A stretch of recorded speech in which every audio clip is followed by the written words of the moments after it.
Okay, we're given a pair of vectors and we want to find the following quantities. The first one is v dot w. So we know to do the dot product, we're going to multiply first component, so 2 times 3, and then add to that the multiplication of the second component, so negative 5 times 7. So that's going to be 6 minus 35, so our dot product is negative 29.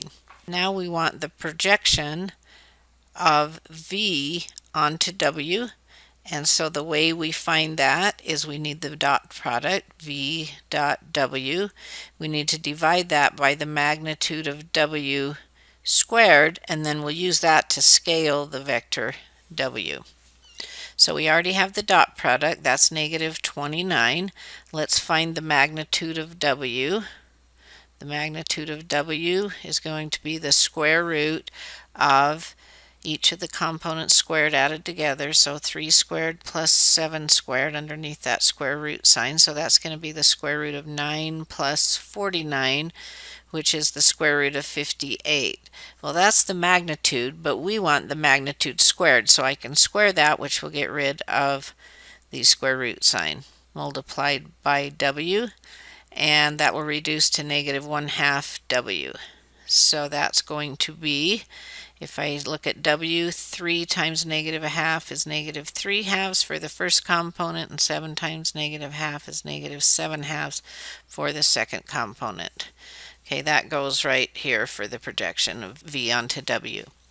Now we want the angle between these two vectors. The cosine of the angle between two vectors equals the dot product of the vectors divided by the magnitude of each vector multiplied together. Alright, and so that's going to be negative 29. And let's go ahead and find the magnitude of v.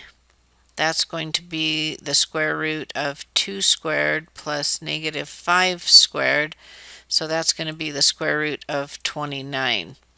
So square root of 29, and we already found the magnitude of w, which was the square root of 58.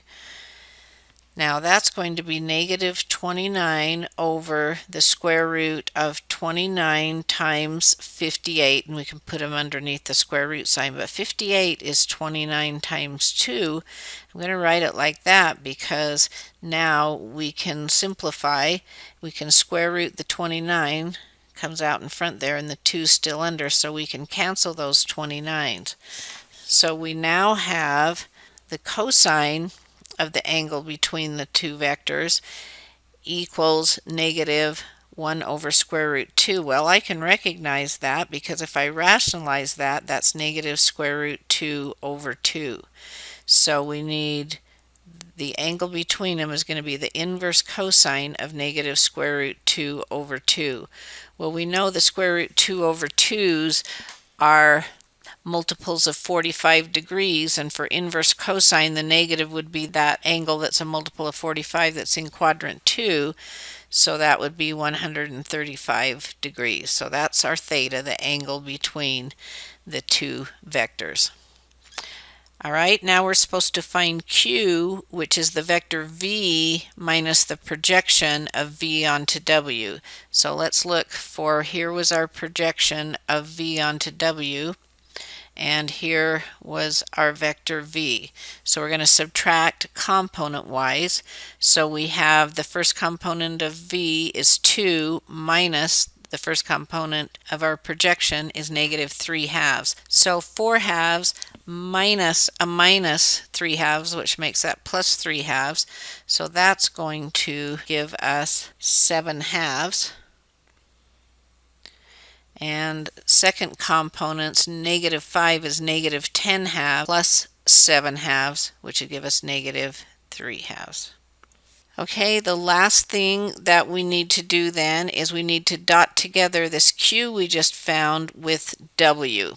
And so let's look, w is right here, and here is the one we just found. We need to do the dot product. So first component 3 times 7/2 would be 21/2 plus second component's 7 times negative 3/2 would be negative 21/2, and so that would give us 0 for the dot product.